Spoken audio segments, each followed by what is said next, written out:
स्वागत है आप सभी का डीआरवी न्यूज़ पर। मैं हूं राहुल पांडे। चक्रवात तूफान ने महाराष्ट्र और गुजरात में जमकर तबाही मचाई है। इसी कड़ी में बुधवार को प्रधानमंत्री नरेंद्र मोदी ने गुजरात व दीव के प्रभावित इलाकों का हवाई सर्वेक्षण किया और राहत कार्य के लिए सहायता निधि का ऐलान भी किया। लेकिन प्रधानमंत्री नरेंद्र मोदी के इस दौरे को लेकर महाराष्ट्र में सियासी हंगामा शुरू हो गया है। सरकार के नेताओं ने प्रधानमंत्री नरेंद्र मोदी से सवाल किया कि उन्होंने गुजरात का दौरा किया लेकिन महाराष्ट्र क्यों नहीं आए। प्रधानमंत्री ये महाराष्ट्र के साथ भेदभाव क्यों कर रहे हैं। इस तरह का सवाल जो है राष्ट्रवादी और शिवसेना के नेताओं ने सीधे सीधे प्रधानमंत्री नरेंद्र मोदी से पूछा है। प्रधानमंत्री ने गुजरात में चक्रवाती तूफान के कारण हुए नुकसान का जायजा लिया और तत्काल राहत कार्यों के लिए आर्थिक सहायता का ऐलान किया। इस क्रम में उन्होंने गुजरात व दीव के प्रभावित इलाकों ऊना, जाफराबाद, महुआ का हवाई सर्वेक्षण किया। इसके बाद उन्होंने अहमदाबाद में मुख्यमंत्री विजय रूपाणी व अन्य वरिष्ठ अधिकारियों के साथ समीक्षा बैठक की, जिसमें राहत व पुनर्वास कार्यक्रमों के संबंध में उठाए गए कदमों पर चर्चा की। पीएम ने गुजरात में तत्काल राहत गतिविधियों के लिए 1000 करोड़ रुपए की आर्थिक सहायता का ऐलान किया। इसके अलावा केंद्र राज्य के हालात की समीक्षा और नुकसान के आकलन के लिए एक टीम का गठन करेंगे।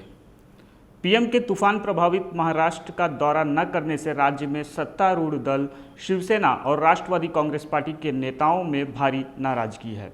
रकम के राष्ट्रीय प्रवक्ता व कैबिनेट मंत्री नवाब मलिक ने पूछा है कि आखिर प्रधानमंत्री महाराष्ट्र के साथ भेदभाव क्यों कर रहे हैं।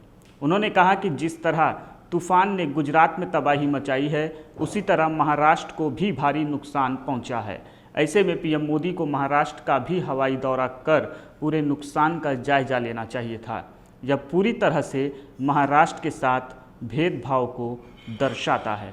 वहीं शिवसेना के नेता संजय राउत ने कहा कि संकट के समय आलोचना करना उचित नहीं है। गुजरात प्रधानमंत्री मोदी का गृह राज्य है, इसलिए वह केवल गुजरात का दौरा कर रहे हैं। मुख्यमंत्री उद्धव ठाकरे सभी संकटों का सामना करने में सक्षम है।